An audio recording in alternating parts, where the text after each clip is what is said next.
Great. Okay, so we are starting using international collaborations as faculty PD with Todd Conaway, and I will hand it over. Thanks, Todd. Sure, you're welcome. Okay, oh, good. Kay's back. Excellent. I just admitted her. Okay, so I did a presentation yesterday, or I gave a version of a presentation yesterday that spoke to the challenges today in helping faculty develop teaching practices that may be more effective than whatever they were using last week, right?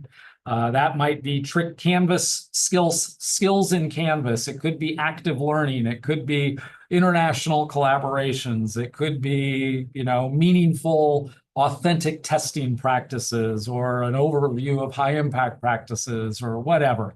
But it is more challenging this week than it was 5 years ago. That's all I know. And it's certainly for me, having done this in higher ed for 18 years, it's way trickier than it was 10, 15 years ago, particularly where technology stuff is concerned. Everybody seemed to be kind of new to the technology stuff 15 years ago. So they were clamoring at your door for the 20 spaces in your 1 hour brown bag workshop. Nowadays, nobody shows up. Like I said this yesterday, my most effective professional development is usually a walk outside somewhere one-on-one with a faculty member. That is it feels good to me. Like I feel really good about that, but I know if I have to put in boxes that how many people I've trained this week or this day, those numbers are a little lower than they used to be. Yeah, right. Well, and we certainly, interestingly, I invited a dean to come into our office here to show them where things looked or where things were in Canvas and the kind of a vision of what her faculty were doing in Canvas. That actually turned into something where she was like, wow, I didn't know you guys do all this stuff. And so now, in fact, just yesterday, we went to a meeting with a whole bunch of her faculty. But yeah, anytime you can get dean level emails coming out, and yeah, that's always good. But I bring this up because things are a little different today, and I just want to share what I would like to do is share some successful international things that I have been able to create. Everything you're about to see is publicly available online. I will put in the links kind of to most of them as we go. A lot of the links are visible on the other website. I'm just going to tell a little story about each one. I think that the stories are kind of they explain what's going on in each one and how they happened. Without exception, they have all been well received, valuable, valuable in amazing ways. And this is an interesting part too. There hasn't been a cent spent on any of these things by our university, except for Todd's time. And rarely does that exceed like an hour a week. So super cheap, relationship-based professional development. So any questions before we get going? Kay, you want to just say hi to everybody? Everybody in here introduce themselves. So I'm going to give you that opportunity too. Hey everybody. We were just going through a crisis for a moment about two spreadsheets talking to each other. So that's why I had to jump out. That's all taken care of. I'm Kay Novak. I'm an instructional designer at Front Range Community College. And along with Jessica and Chris, we're all on the conference committee and the people whose names you'll see a lot in Discord. Does this am I like under more pressure because you're all in the band? Like I've been going into other sessions and I've gotten the boss is here. And I'm like, yeah, we're a cooperative. There is no boss. Nice. Well, I know your name from email, so I'm super happy to have you. Okay, let's go. I'm going to share my screen. I'm going to go through, I think it's 10 different tabs. I'll pretty much put the links after I hope. If somebody remind me if I forget, I'll add the link after I talk about it so you're not going there. If you can see the URL, which you can, don't get ahead of me. Just listen to me talk because I need that. Just kidding. You can get ahead if you want. Let's see. Here we go. So this is a website that represents the work of a learning community here at my campus, at the University of Washington, Bothell. This website's been in existence, I think, for 8 years. The learning community has been in existence for almost 9. It began as one of those government-funded or university-funded projects where they would give faculty money to participate in a learning community. And a colleague of mine started one on open learning, or teaching and learning on the open web was the full title. But it was about open pedagogy, really. And that learning community was funded for about 2 years, and then the funding, of course, went away. But we have been meeting monthly for like almost 9 years, which how many learning communities do you know of that have lasted that long, right? So we've gone through struggles, higher, lower. I mean, honestly, 8 people, if we're lucky, show up, maybe 6, maybe 10. It includes people who have left the university. We now have an international person who's been showing up. But it's been in existence for a long time. And it's a WordPress site. I kind of dilly-dally around with making things look nice on it, or try to do that. But let's talk about international collaborations where professional development is concerned. So there we are in the learning community, and we'd done book readings. We'd done all our monthly meetings. We'd looked at technological tools. We'd had little longer like workshops. We'd done all the things that learning communities do. And at one point in time, I felt the need to do something different. And I had an idea that actually came from the old days of me teaching Photoshop, where I learned that if I asked students to share something they had learned that week about Photoshop and stand in front of the class and demonstrate it, it went over incredibly well. Like a lot of times it ranged away from hardcore Photoshop skills, but it was a story about something they had learned and that was useful to them, right? And so I was calling these, anybody have an epiphany this last week and, around Photoshop? And the students would get up in front of the class and they'd, probably oftentimes take too much time, but whatever. So that's where the word epiphanies came from. And I thought, wow, I know some people in the field who I bet would come and talk about epiphanies with our little learning community. And so I asked somebody, and they were like, sure, that sounds great.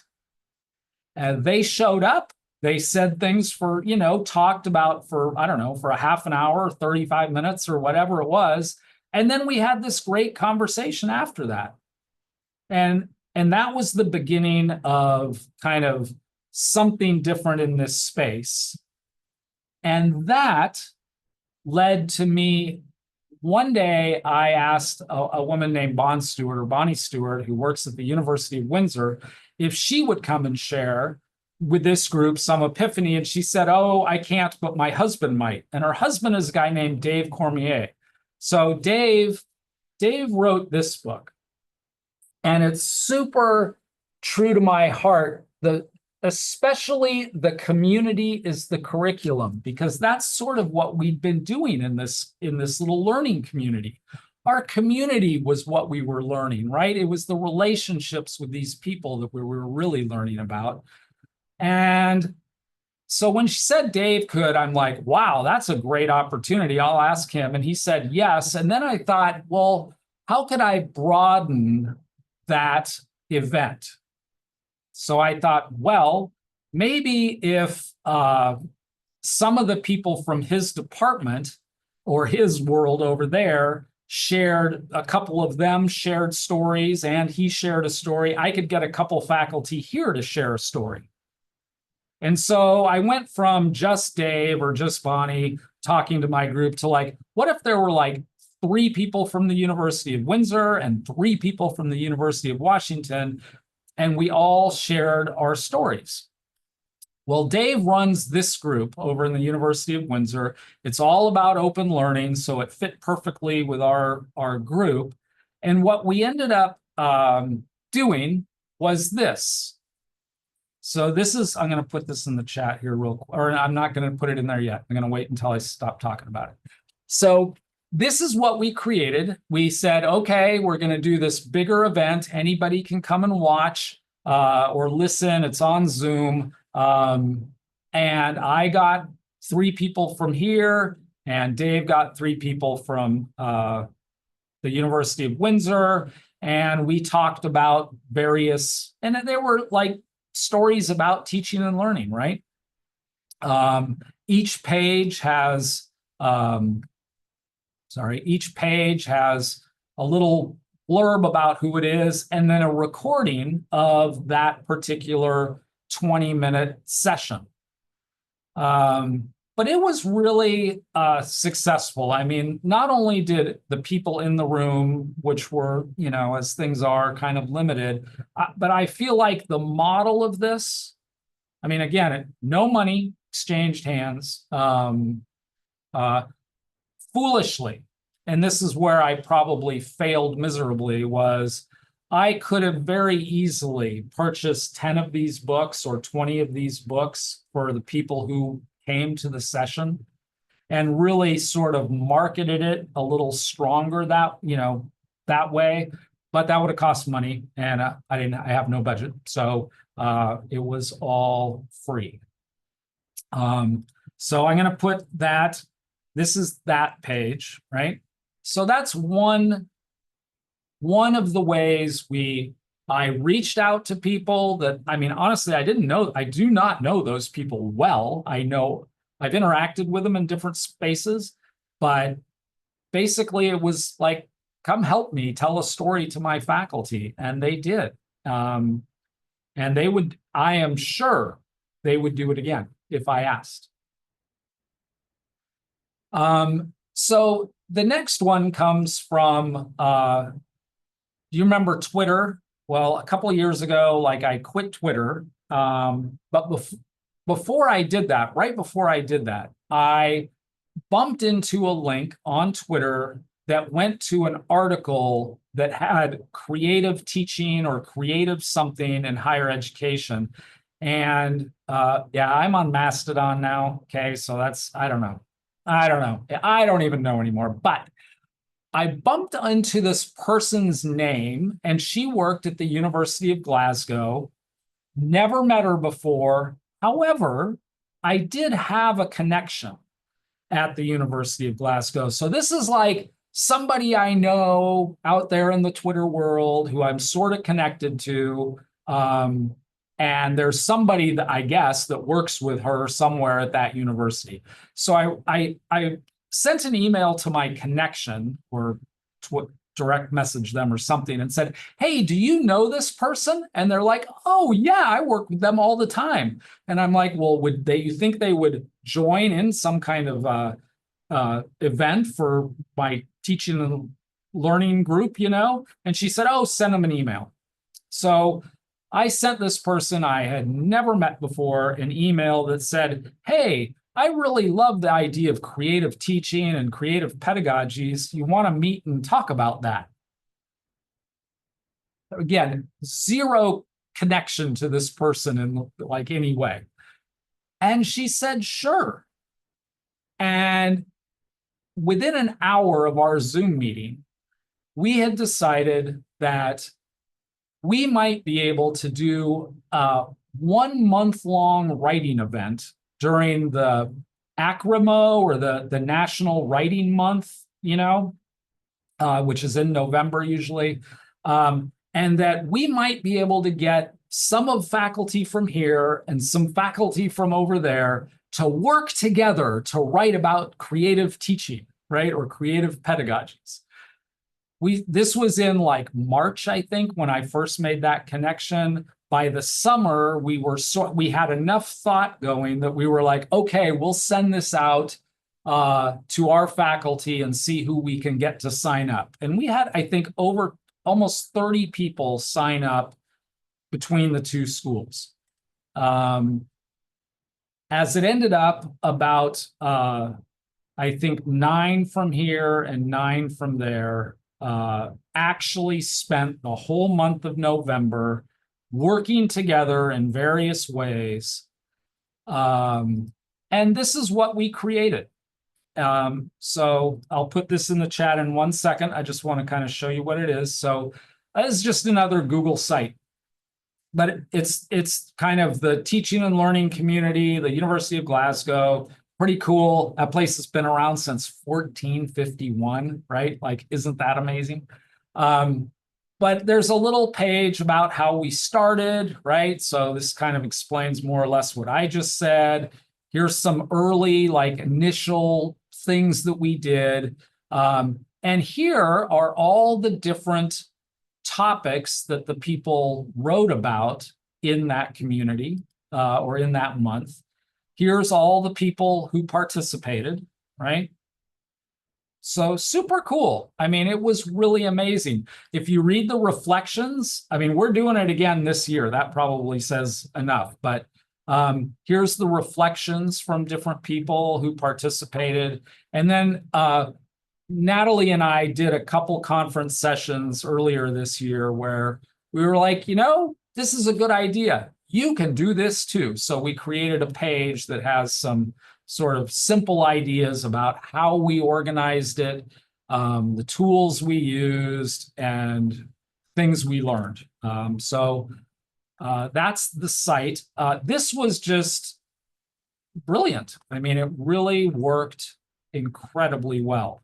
One of the things that I think is super interesting is Natalie sent over a bunch of these little books, right? They're just little journals. And since it was a writing project, all the participants got a little book. How nice is that, from another country? Scotland is so nice and fun. I'm going to stop there for a second. Here is, did I put that here? Here is that link. I'm going to stop right there before I go any further. Ryan, welcome. We did some introductions earlier. Ryan, you here? Where are you from? Real quick. Hey, how's it going? Sorry about that. That's okay. Yeah, I am from the CU Anschutz College of Nursing. I'm one of the instructional designers there, and used to be a teacher of English as a second language at an international English program. And so I was definitely immediately interested in the topic here. Nice. Yeah. Okay. Well, welcome very much.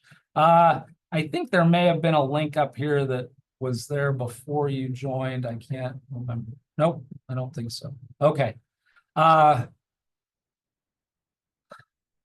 One school, one university in Ontario, Canada, one in Scotland, no money, faculty working together, spending time together, very, creative pedagogies versus kind of almost anything really in that first one.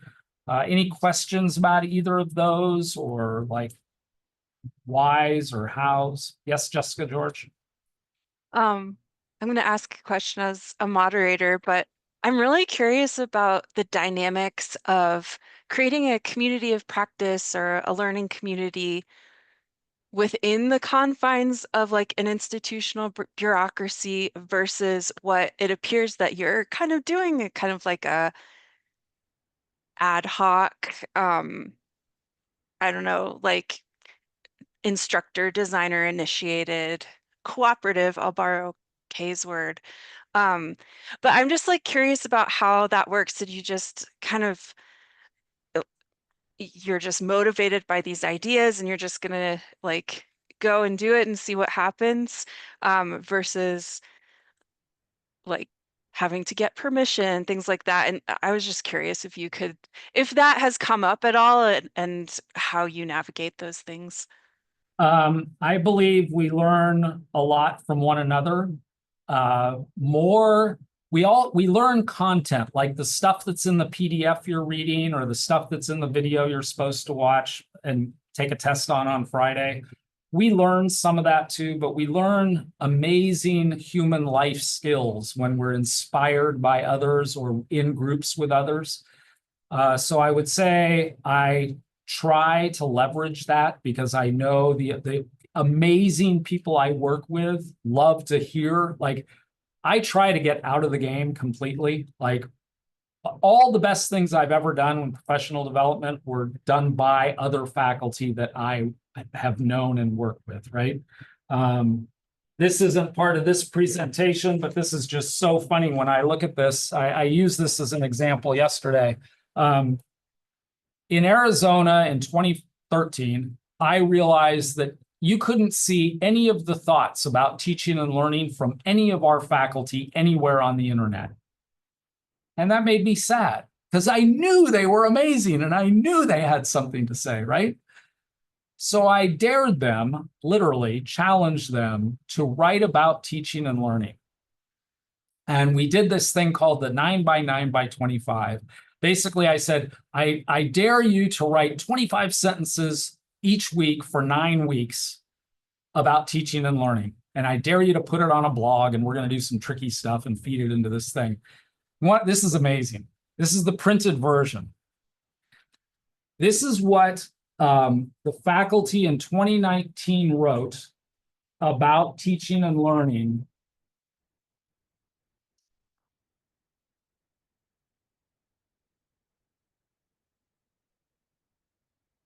You know how much money I had to run that operation? Exactly zero. Do you know how much it costs to print this book? I paid for like $7. But you know, that kind of like, let's hang out together, let's work together. You used a couple words. I'll try to answer your question now. You said cooperative. You said something, and in my head, I heard grassroots. I would way prefer a grassroots, cooperative, organizational structure than the bureaucracy of the frickin' place I work in, right? So there are challenges there, right? No money, right? Money still works. You don't get the chancellor emailing people about the amazing things that you're doing in your little homegrown operation that, like, it goes against almost every rule in the university. I don't know. I just, here's what I know as a high school English teacher. The best things I did for my students were things that were like either on the edge or outside of the edge of the rules of the school. And they certainly was outside the walls of the classroom. I mean, I got paid to teach English, but I took students to read John Muir in Yosemite, for example. I got paid to take students out to Moab in Utah and ride mountain bikes and sketch the rock formations. I was just dangerously informed enough about geology to run a geology of the Colorado Plateau. So we took mountain bike rides around northern Arizona and southern Utah. And, you know, I mean, these were life-changing events. This was not like a quiz at the end of the week. So anyway, yeah, it's a great question. I wish we had more advocacy from the people at the top, but I don't need anything from them really to be successful, or at least I don't feel like I do, you know. Yeah. Any other questions or any comments about those kind of probably things that shouldn't be on YouTube comments? But It's all right. Everybody knows Todd's like on the edge of getting fired anyway all the time. So We don't have to put it on YouTube, I'm just so it's Yeah, okay. I was gonna say that, and we go that way. You know, we do we do this a lot. It's okay. Believe me that everybody knows everything. Yeah, because like for elk before the conference, we the committee had a meeting, and we said, yeah, we're not going to ask for due. Well, once upon a time we asked for dues, and we went, we're still not going to ask for dues, because we asked for dues, then there's there's institutional bindings that happen with that.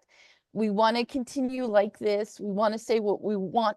We want to say whatever we feel like at the sessions without an institution saying that we need to do it a certain way.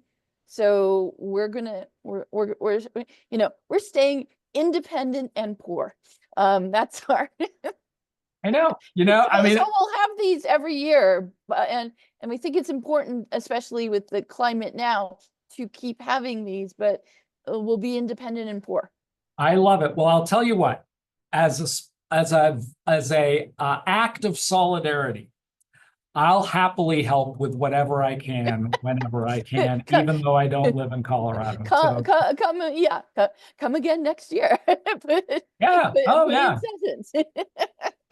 All right. Well, good. Yeah, I love it. That's a great question. It is something that, we have intentionally kept our little community small too. Like this yesterday, I was talking with Jessica about this earlier, that in Zoom land, it is different too. But I know that if you're at a round table with 6 people or 5 people having a discussion, it's significantly different for everybody as compared to a rectangular table with 20 people or a standard classroom with rows of 20 people.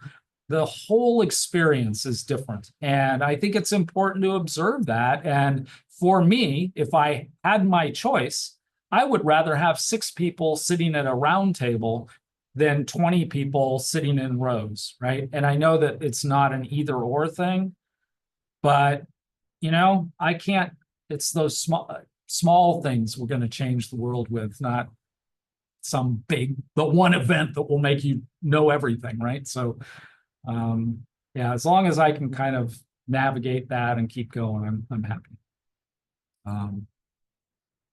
Okay, I got kind of just another piece to this before anybody have other questions? Claire, Ryan? Okay. I'm going to share my screen again here. So I have an amazing group just north of us, the BC campus folks. I'm going to put this whole link in the chat in a minute, but they're just bccampus.ca is, I mean, these guys are rocking it. They help all of the schools in British Columbia. So it's a large group of folks. They do some just brilliant work, and very inspired by what they're able to accomplish in this case with funding, because it's a larger organization, but they are also super creative and innovative in the approaches they take to things and what they do. The good news is for Todd also, while I'm more physically close to them now, I was also close to them, between 8 and 15 years ago back in Arizona. I knew people up there.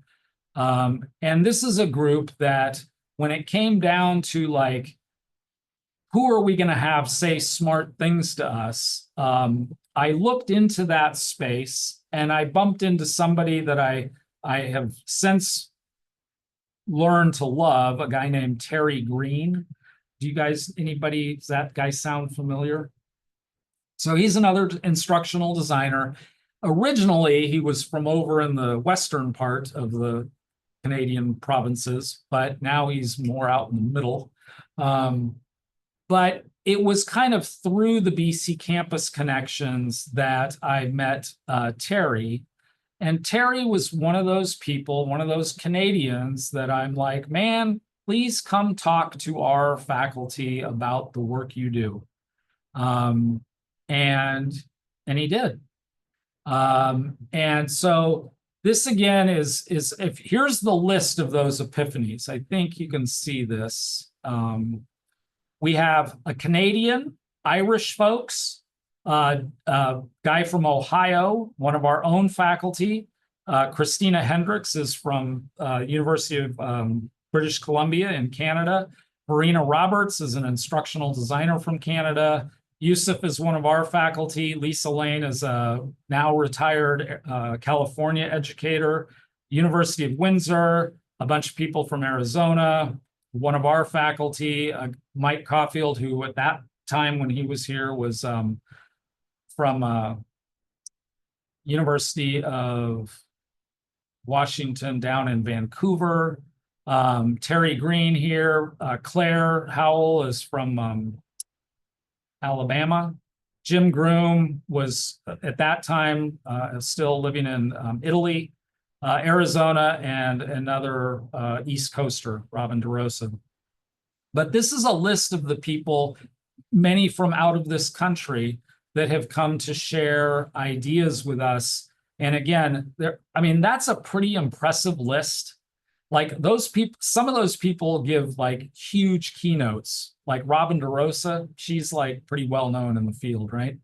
Again, this was $0 exchange for any of this. And those keynote speakers sat with 6 of my faculty here, just sharing stories and talking to them, you know?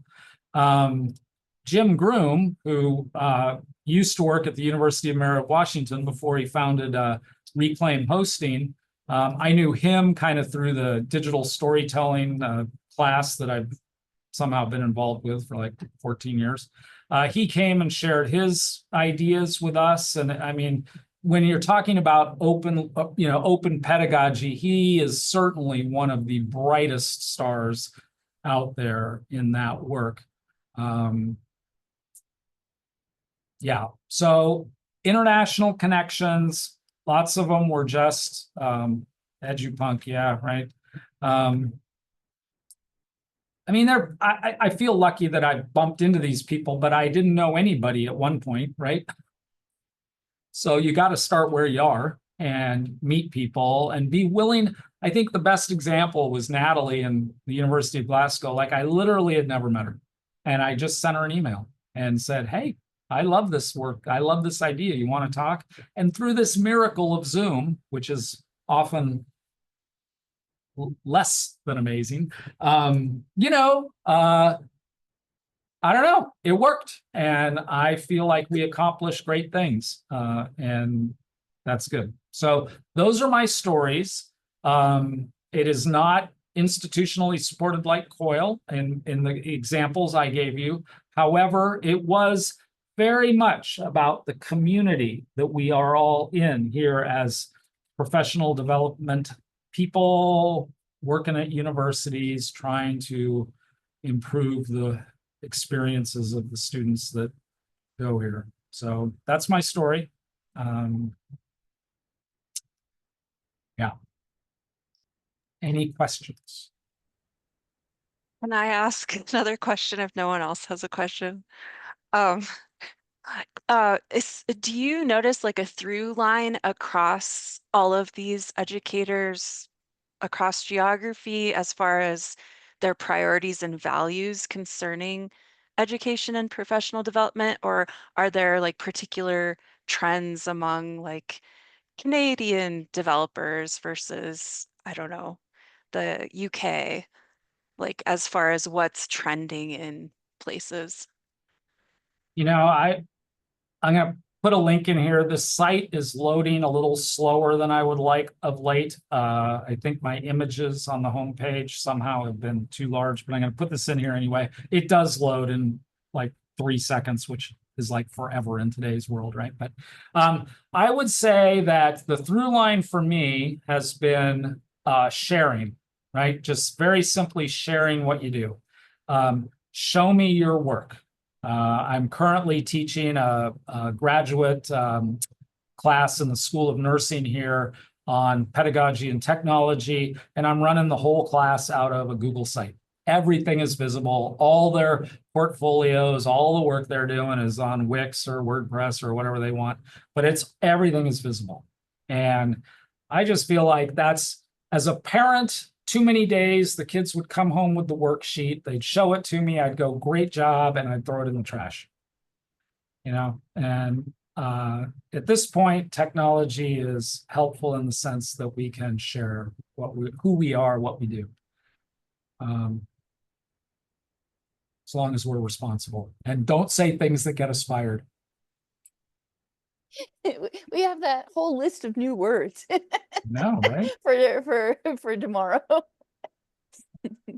Well, thank you, Kay and Chris and Jessica, for running this thing and doing this work. Like I said, honestly, I don't know if I can contribute, but I'd be happy to help. Ryan and Claire, we're at 1 minute past the time. Yeah. Well, And I was going to just say we've been multitasking, of course, and you knew that from the beginning when we had some problems with some Zoom rooms. But yeah, so tomorrow our morning show discussion will be Delulu is a Sulu. Todd, I think you'd be a very good discussion if you feel like getting up at 8 a.m. Mountain Time. I very well may be there. Yeah, yes, that's okay. So I think that our discussion will be things like how do you keep it going? How do you get started? How do you get connected, especially with all the crazy and having to work, to color outside the lines. Yeah, right. Coloring outside the lines in professional development. That could be the conference Yes. title next time, right? I love it. Well, I really appreciate the offer and the help you've all given all the people showing up to these events. So good work. It's super important. And thank you. well, thanks everyone. I'll go ahead and close things out, but it was really nice meeting you, Todd, and I'll see everyone tomorrow. Sounds See good. ya. Thank you very much. Bye.